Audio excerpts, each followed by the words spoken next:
રામ રામ ભાઈઓ, વાગા 8:45. આજે આપણી તલ કાઢવાનું ચાલુ ઉનાળું. આપણા ખેતરમાં ખેતર પ્લોટ 7 એકરનો છે.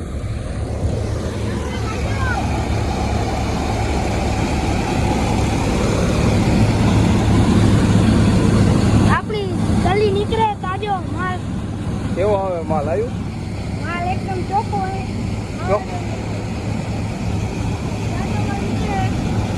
ચોખ્ખો નીકળે ને? એકદમ ઝપાટે નીકળે, ઝપાટે ફાસ્ટ નીકળે. રાજુ મહારાજ કરી ગયા હાલર ઉપર. શું નિરીક્ષણ કરવા ગયા એને ખબર. જોંડિયર ઉપર ટોલી લગાવેલી છે.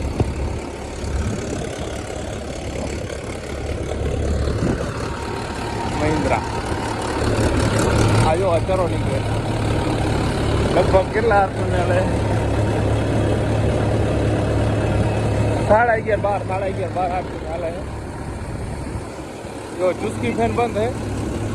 નનકો ચાયણો 4 નંબરનો હે. હા, કટકો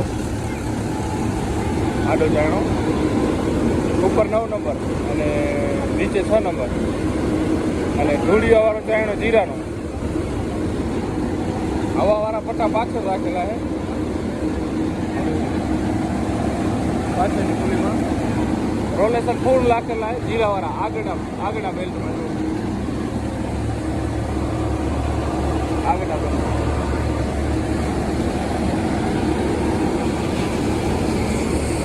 હજુ ચારો નીકળે.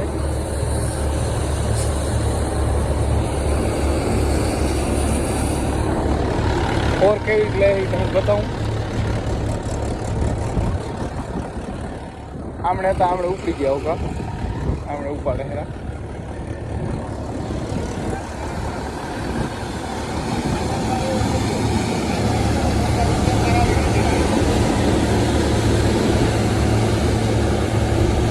ઢોરાય બહુ માલ.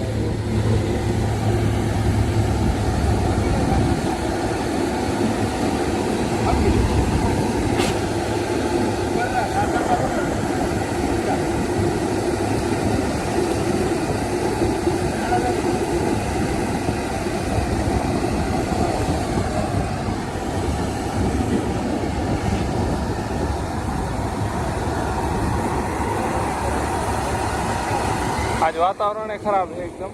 જો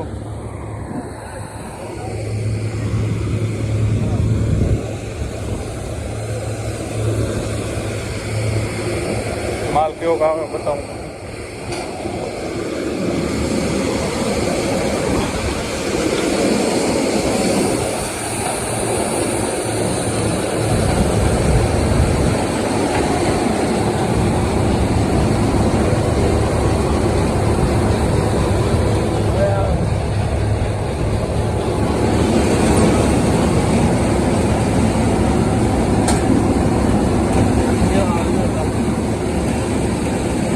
છેલ્લે વાળા નાખેલા ને ઢોરાયેલા એ દરબાર નાખે ને એટલે જો કેટલી સ્પીડ આવે. એકદમ બેસ્ટ ક્વોલિટી આવે. આ શું આ એટલે બાકી કે આમ ઉડતા હતા એના કારણે.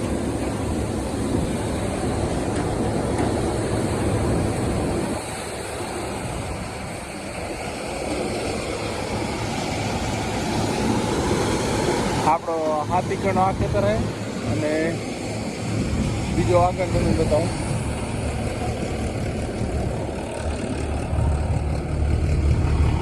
આ છાપરો છે ને એની પાછળ છે. એ છે 10 એકરનો પ્લોટ ખેતર.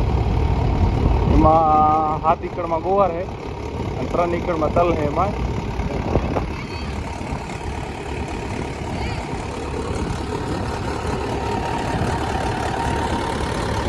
એક નંબર રિસ્પોન્સ છે શ્રી ગણેશ થ્રેસરનો તલમાં. આ થોડો હવામાં એક પણ દાણો નથી જતો. જોરદાર કાંટે માલ. હાલો તો મળીએ નવા બ્લોગમાં. બ્લોગ ગમે તો લાઈક શેર અને કોમેન્ટ કરી નાખજો. કેવા નીકળે ચાલો.